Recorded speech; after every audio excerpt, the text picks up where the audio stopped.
iPhone SE 2020. You probably shouldn't buy it, and let's talk about why. Hello.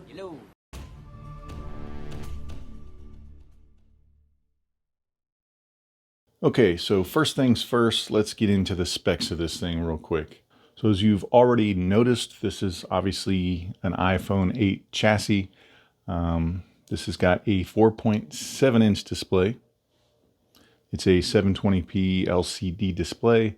Nothing fancy, giant bezels as you can see. This is definitely an old generation parts bin phone. The display is a True Tone display, so it does get nice and bright. I mean, it looks good. Apple is really good at making displays, but obviously you're not going to find AMOLED here because they had to cut costs somewhere. So going around this thing, it's a typical iPhone.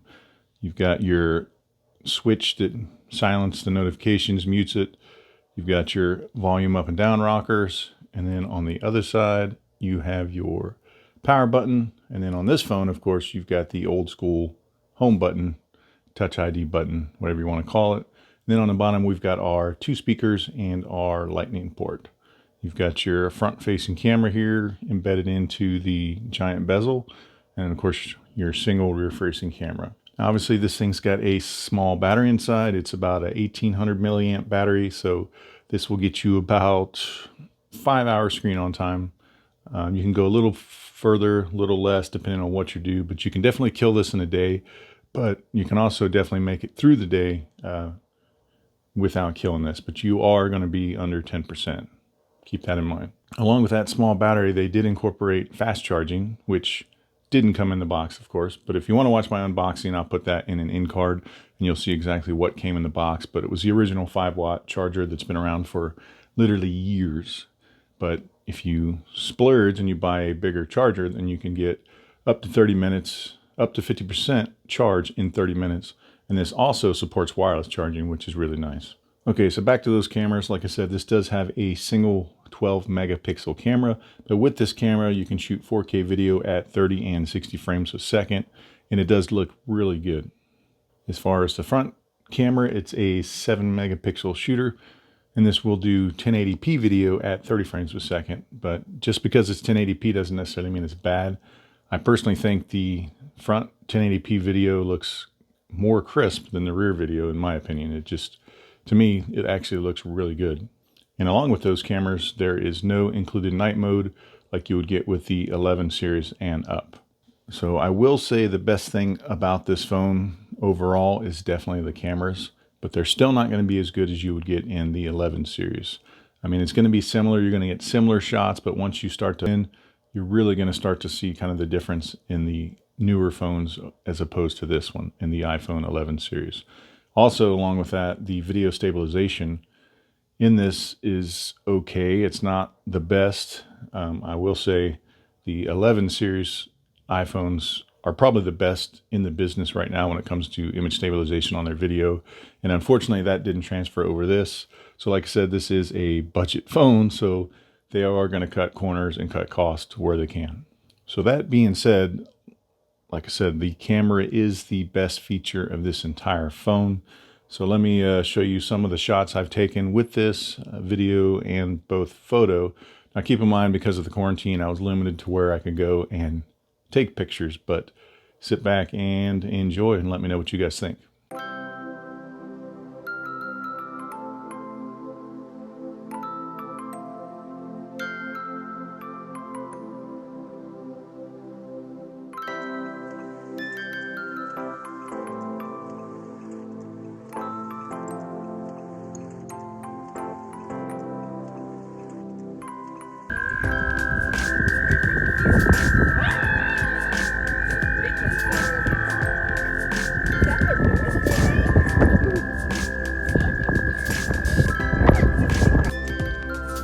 Alright, this is 4K 30 from the rear camera. It's a nice bright day out. Yeah, the sky looks. And the camera itself, or in the viewfinder, looks true to life. Blue. Hey.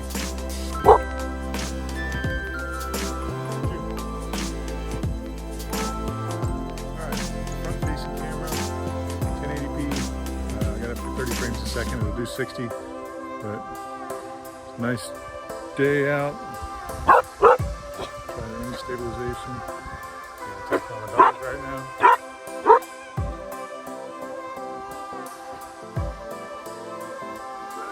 Looks good. I mean, in the phone itself, everything looks true to life. The colors, dynamic range. So let's see. All right, so you may have noticed if it carried over the video that I inserted in here. I did notice with the rear camera that I got some weird kind of wobbling and tearing. I mean, that could have just been an anomaly at the time, but it was definitely pronounced in the viewfinder. And then, of course, let's see if it translated over when I inserted it into this video. But overall, though, as you can see, the pictures are good. The portrait effect is really good. The thing with the portrait effect, unfortunately, is you're able to do it with people, and it'll detect faces quite well, and it does a really good job of edge detection. However, if you want to take a picture of an animal or any inanimate object, you're not going to get that bokeh effect. Another thing I noticed was in kind of not super bright situations, there's a lot more noise in the video than I would have liked when you're shooting video indoors. But like I said, you'll see from one of the samples I put in from the front camera, the front video is actually really crisp. I actually really like the front video, even though it's 1080p. And also, it seems like the microphones do a pretty good job of picking up your voice with this. But if you're going to use this for vlogging or YouTube, I would still recommend a external microphone of some type. All right, so now that I've kind of went over the specs of this thing and showed you the camera, which again, if there's any reason whatsoever to buy this phone, is to get a good camera at a lower price. So the camera, again, is, I think, really good. And again, the best feature on this phone. But let's get to the brass tacks of this thing. And that is, what is it like to use this phone? Now, in my opener, I said that this phone doesn't live up to the hype. Don't believe the hype. And that is completely true. Now, with any phone, it's all about the user experience. Now, they packed the A13 Bionic chip, which I forgot to mention, which is what everybody's swooning over. They're all talking about, oh, it's got the fastest chip that Apple could make. But in this phone, it really doesn't matter. Like I said, you've got this tiny 4.7-inch display. It's an LCD panel. You're not really pushing a lot of pixels. So they could have put an A10 Fusion, whatever chip in this, and it wouldn't have made a difference. So like I said, this could have the A15 supersonic whatever chip, and it's really not going to mean a whole lot with this phone. And the reason I say that is because on such a small display, I don't really think you're going to do a lot of gaming, just because it's going to be a cramped experience. I mean, your thumbs are going to take up the majority of the screen. And the other thing where that chip could come in handy is if you do a lot of mobile video editing, which again, with this phone, you could edit a video with this using LumaFusion, LumaTouch, KineMaster, whatever your flavor, and it'll do a really good job. It's going to crunch that video, kick it out pretty quick. But the experience of editing video on such a small screen is really going to be a frustrating nightmare. I just don't think you would enjoy doing that. So like I said, with the phone this small, the chip doesn't matter, because if you're buying this phone, you're probably just concerned with texting and making calls and your normal stuff. You're not going to be pushing it hard. This is not for power users. So again, it doesn't really matter what chip is in this thing.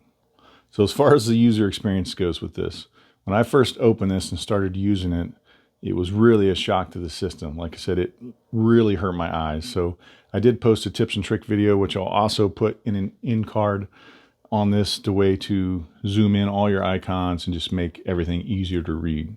Because I'm telling you, if you're coming from a larger phone, 6-inch or even 5.5-inch and above, it's going to be really shocking when you go to this phone, trust me. So personally, I couldn't stand such a small display. It was difficult for me to make it through a day with this thing, just because it was so frustrating to use. I actually tried giving this to my daughters. They've all got 6S Pluses, which is obviously, this is a lot more powerful than the 6S Plus. It's got a way better camera, but they all tried this and they all gave it back because of the tiny display. They just couldn't get over it. They're like, can I have my old phone back? I'm like, sure. So when I couldn't give this away to teenage girls, then you know that this phone is too small. Hold on. Probably the least amount of time you spend on your phone is when you're actually making phone calls and sending text messages. To be honest with you, for most people, especially during this time in the world where everybody's locked in, This is your primary entertainment device. This turns into your tablet, your e-reader, your gaming machine. So do you really want to do all that on this tiny display? I just really think you will be disappointed if you go with this phone.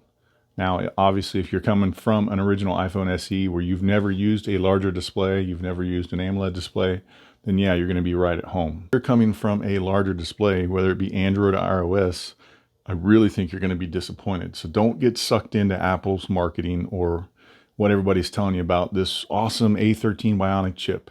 I'm telling you, if you use your phone like the majority of the world does, where it's your entertainment device, where you're watching movies on this, you're watching YouTube, you're playing games, you're using it to read books, articles, it's a terrible experience on this phone.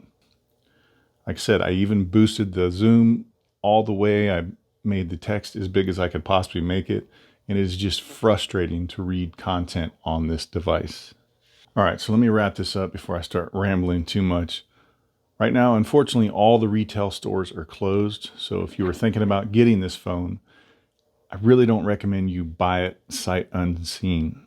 I mean, once the stores open up, you can actually go in there, touch this, put it in your hand and play with it and just see how cramped this screen really is. I'm telling you, you'll thank me later if you wait till you can actually use this. If your friend's got one or whatever, just get your hands on it before you buy it. Like I said, you may still want to buy it, which that's great. I think you'll be happy if this is what you really enjoy as far as the small form factor.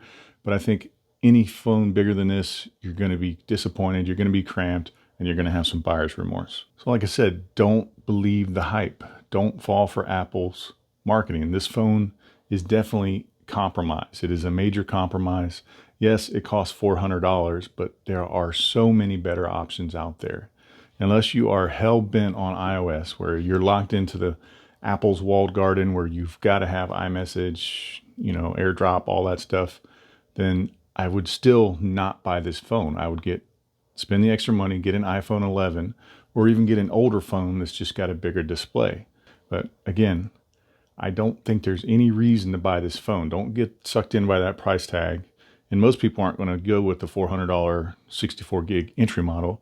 They're going to spend $50 more and get the 128 gigabyte. So it's going to be $450, and then you can double it to $256, and then you're looking at $550. But I think most people will probably go for that middle model, which is $450. And on the Android side of the house, if you're not locked into Apple's walled garden, there are so many better options. And this, I think, honestly, on the Android side of the house, is the best option you can get.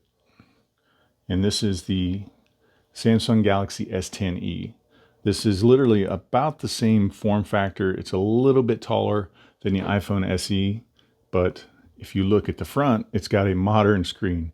There's hardly any bezels here, and that gives you probably about an extra inch, which makes a huge difference when you're using this. Like, I could literally use this as my phone with no complaints. This, on the other hand, it drives me crazy. And right now, you can get this Amazon Renewed for anywhere from $300 to $400. And with Amazon Renewed, you actually get a 90-day return period. So if you don't like it, and then you can actually buy this direct from Samsung for $350 if you have an older device to turn in, all the way down to an iPhone 6s Plus. So they'll give you $250 if you turn an iPhone 6s Plus or a Galaxy S7 or above. So like I said, brand new through Samsung, you can get this for $350 with a trade-in, which is cheaper than this thing. And I'm telling you, the usability on this is going to be way above the usability on this. So I am going to do a full comparison video between these two. So if you want to see that, make sure you subscribe and hit that notification bell so you see when it drops. But right off the bat, I can tell you, this is going to be a better user experience. All right, so always hopefully you guys enjoyed that. If you have any questions, make sure you leave it in the comments below. I'm sure I'll get some flack from the Apple fanboys, but I'm telling you, if you've actually used this or you get your hands on it, you're going to see what I'm talking about. And if you do happen to have this phone, I would like to know what your guys' thoughts are in the comments. If you think, yes, it's too cramped, the screen, just feels small. So just let me know. I'm definitely curious to find out if I'm the only one that can't get over the size of this thing. So with that, thanks for watching, and I'll see you guys in the next video.